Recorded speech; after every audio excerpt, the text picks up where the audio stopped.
Hey there, welcome to another episode of Medicine with Us, the space where we break down medical topics in a simple but in deep way. Today we're diving into a disease that may think it's part of the past but still lingers in some parts of the world, measles. We will focus on its clinical presentation, so if you are a med student, a doctor in training, or just a curious mind, stay tuned. Let's start with the basic. Measles is caused by a virus from the morbillivirus genus in the Paramonciviridae family. It spreads through the air, especially in the respiratory tract. And how contagious it is? It's very contagious, and it's one of the most contagious infection disease out there. So how does measles actually present in a patient? It goes through several clearly defined clinical stages, each with own features. Let's walk through them step by step. First up, the incubation period. This stage lasts about 7 to 14 days after a person is exposed to the virus. During this time, the virus is replicating quietly inside the body, typically in the respiratory tract, but the person doesn't show any visible symptoms yet. However, they might already be contagious towards the end of this period, especially in the last few days before symptoms start, which makes measles such a sneaky and dangerous spreader. Then comes the prodromal phase, also called the catarrhal stage. This usually lasts 2 to 4 days and is when things start to get more obviously clinically. The person develops a high fever, often about 38.5 or even 39 centigrades, and begins to feel general unwell. Along with the fever, we get the classic triad: cough, usually dry and persistent; coryza, which is a fancy medical term for a runny or stuffy nose; conjunctivitis, red water eyes that are very sensitive to light, also known as photophobia. These three symptoms often come together and they mimic a typical upper respiratory viral infection at first, which can make measles hard to distinguish early on. But here's where it gets specific: the Koplik spots. These are tiny white or blushy white lesions with a yellow halo, found on the buccal mucosa, usually near the molars. They appear about 1 or 2 days before the rash starts, and they're considered photognomonic, meaning if you see them, it's almost entirely measless. You can think of them as grains or of salt on a red background. They're small, but if you check carefully with a light source, they are often visible. After a few days of fever and those catarrhal symptoms, the hallmark rash appears. This is the exanthema stage, and it's what most people think of when they hear measles. The rash starts about 3 to 5 days after the fever begins. It's a maculopapular rash, meaning it's made of both flat and raised red lesions, and it starts at the hairline behind the ears and of the face. From there, it spreads downward, a classic cephalocaudal spread.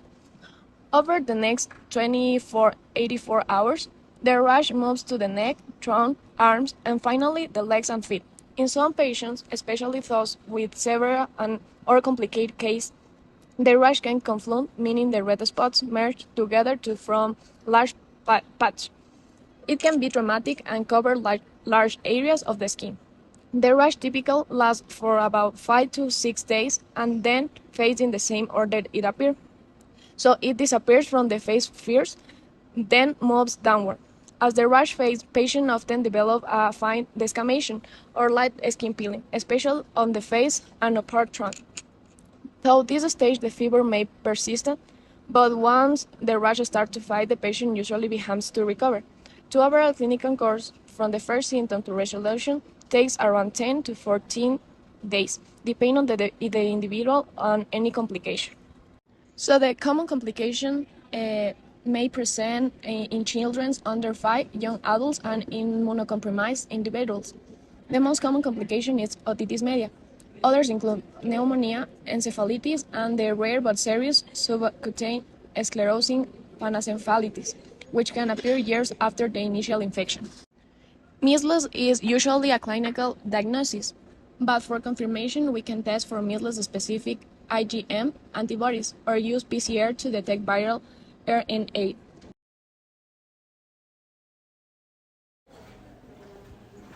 Measles is one of the most contagious viruses in the world.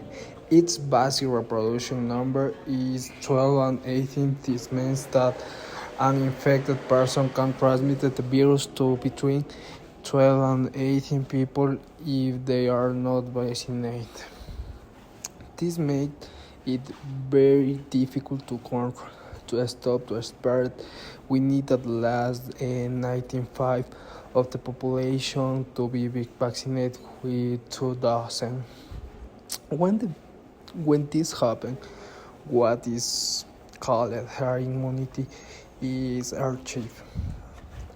This protects even those who cannot be vaccinated, such as infected people with weak immune system, because the virus cannot fit new people to infect.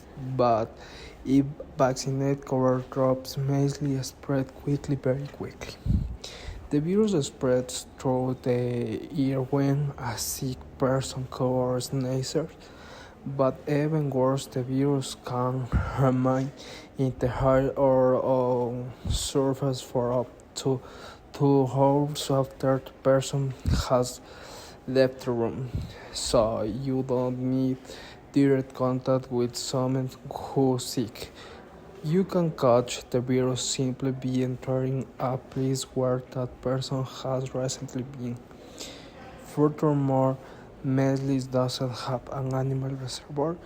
This makes it a good target for eradication, just like smallpox, but the difference lies in how quickly and easily it spreads. Has small outbreak can cause an epidemic in just a few days.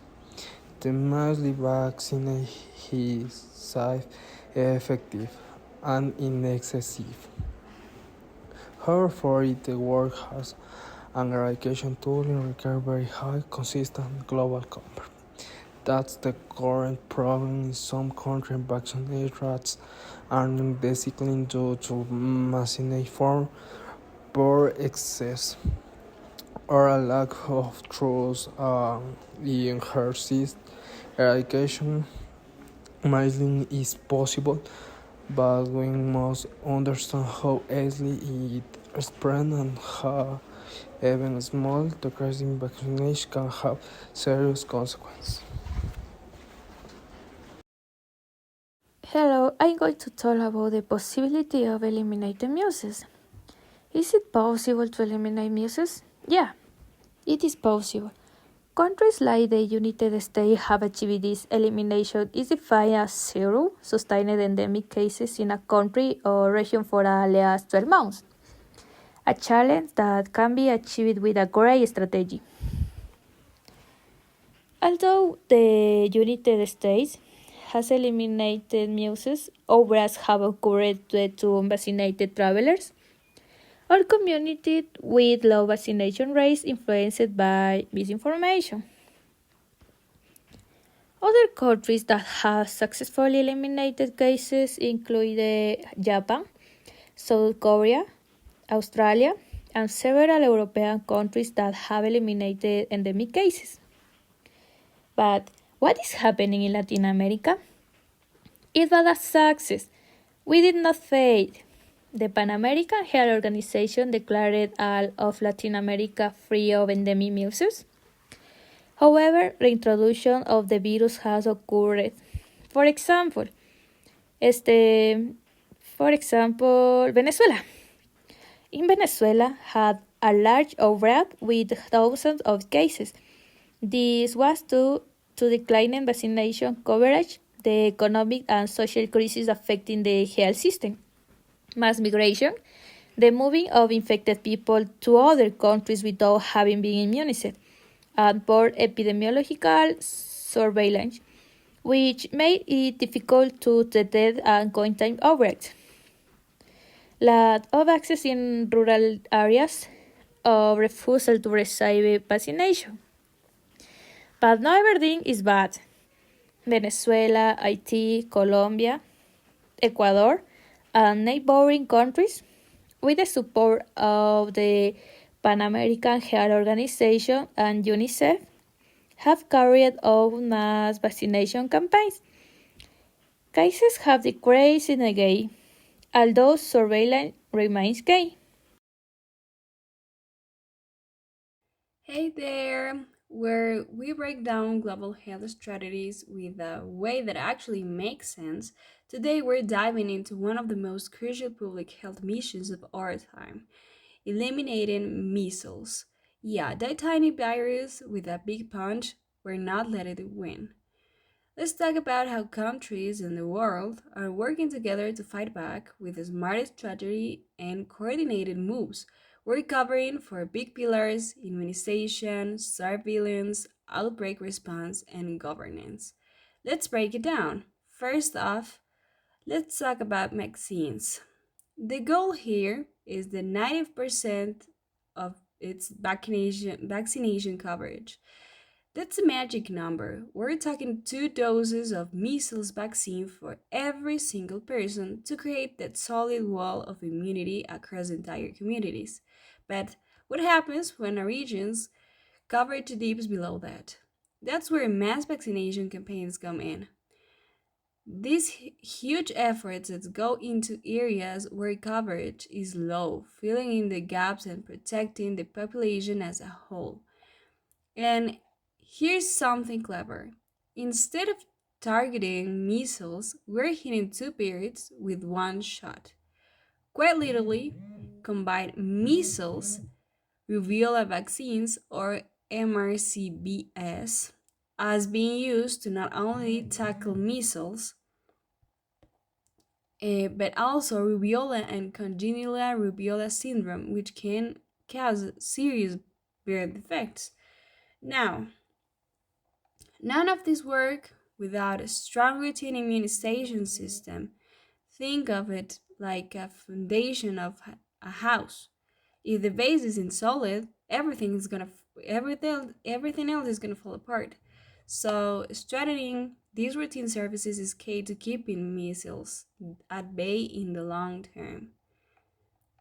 And lastly, cooperation is everything. Coordinated campaigns between neighboring countries help stop the virus at the borders because let's face it, viruses don't care about passports. Okay, now I'm gonna talk about so the vaccines are in place. Now we need to track that is happening on the ground. That's where robust surveillance systems come in. We're talking full on detective work here, backed by strong labs that can test and confirm cases. Annual risk assessments are a must. They help countries figure out where they're vulnerable and how to get ready before outbreaks hit. And every single suspected case needs to be fully investigated and confirmed or ruled out with the lab testing. Constant monitoring is crucial. Labs that specialize in measles keeps track of how the disease is moving. Now, not just where is it, but how it go there. And yes, we're doing genetic analysis of the virus. It's like tracking the virus's family tree to figure out where it came from and how it's spreading. But what if, despite all these efforts, an outbreak happens? Time to move fast. We need trained response teams ready to hit the ground running, following rapid response protocols. These teams assess the situation, contain outbreak, and get vaccines where they need it the most. Afterward, it's crucial to do a root cause analysis. When did the outbreak happen? Where was the immunity gap? Understanding this helps us prevent the same thing from happening again. Different outbreaks require different responses, so contingency plans are tailored to fit various scenarios. Having vaccines, stockpiles, and logistics ready to roll is part of the plan too. Don't no delays, no excuses. That's no part of the plan. And in some cases, ring containment strategies, vaccinating everyone around a confirmed case, can stop the spread in it tricks. And finally, none of this happens without leadership. Ministers of health need to make measles elimination a top priority, and they can't do it alone. They need backing from ministries of finance too, because guess what? Vaccination is a smart investment with high returns. At both national and regional levels, committees should be in place to guide coordinated and plug elimination activities forward. It's about having a structure that keeps it moving. These efforts also need to line up with global health strategies, like the Global Vaccine Action Plan. That kind of alignment helps create consistency, focus, and shared progress. And maybe most importantly, we need clear goals with specific deadlines because when you give people target, they aim and they hit it. So, there you have it, a full spectrum strategy. We the people with vaccines keep eyes on the virus with surveillance, jump into action during outbreaks, and build a strong leadership to hold it all together. Now, all of these things are so an important thing. All the details that we all cover, it's important because if one detail fail, the whole plan is gonna fail, and eliminate the disease is not gonna happen if every single country that has it and every government and finance thing and health system and all that things work together. It's not gonna work if just one is working and everybody else don't support it. So that's it. I'm gonna pass you with my partner, and I hope you enjoy it.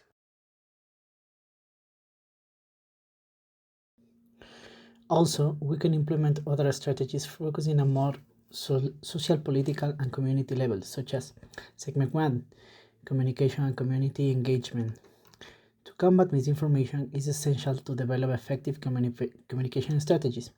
These include identifying and training community champions who can advocate for vaccination. These champions often respect figures in communities. They help build trust and confidence in vaccines by addressing concerns and sharing personal experience. Public education programs are also vital. They should clearly outline the benefits of vaccination, dispel myths, and provide accurate information about vaccine safety and efficacy. It's crucial to accept these messages to a specific cultural context to improve vaccine acceptance.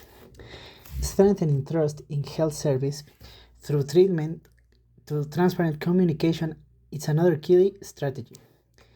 This involves engaging with communities, listening to their concerns, and providing clear evidence based information. In the segment 2, sustainability and maintenance, once elimination status is achieved, maintaining it requires careful planning. This involves strengthening health systems to ensure sustainability of achievements. Interim measles surveillance with other disease surveillance systems helps monitor progress and quickly respond to any outbreaks. Investing in research and innovation is crucial for improving the elimination tools and strategies. Developing sustainable financing mechanisms for long-term immunization programs ensures that these efforts can continue over time. In the segment 3, international collaboration, it's vital for achieving and maintaining vaccine success. Coordinating efforts by neighboring countries allows for synchronizing activities that prevent spreads of diseases across borders. Sharing experience and best practice between regions, countries helps identify effective strategies and adapt them to different contexts. Harmonizing elimination strategies at the regional and global levels ensures consistency and effectiveness.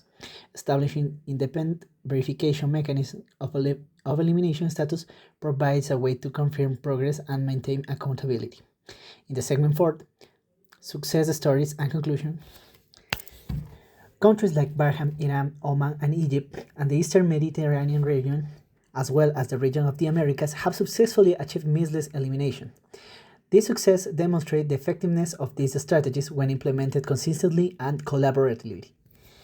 In conclusion, combating misinformation and achieving vaccine success require a multifaceted approach. By focusing on communication, community engagement, and sustainability, we can ensure that vaccine programs are effective in a long term lasting. Finally, we need to know that it's essential to combat misinformation by trying to implement and develop effective communication systems.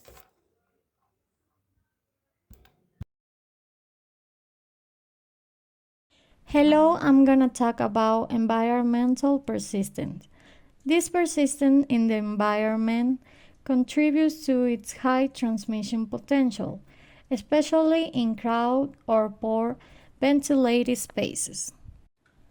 As in previous outbreaks, such as COVID, previous strategies can be implemented, such as enhanced hygiene practice. Regular hand washing encourages frequent hand washing with soap and water, particularly after being in public spaces or after contact with potentially infected individuals. This simple practice can significantly reduce the risk of transmission. Surface cleaning. Promote the regular cleaning and disinfection of commonly touched surfaces in homes, schools, and public areas to minimize the risk of the virus layering in the environment. Improve indoor air quality. Increase ventilation. Advocate for better ventilation in indoor spaces, such as school and community centers. Opening window and using fans can help disperse airborne virus, reducing the likelihood of transmission. Avoid crowded spaces. Encourage community members to avoid crowded spaces, especially during outbreaks, to minimize the risk of the exposure to the virus. Educate about symptoms and isolation. Recognize the symptoms, educate the community about the early symptoms of measures such as fever, cough, and rash, so that individuals can seek medical attention properly if they suspect infection.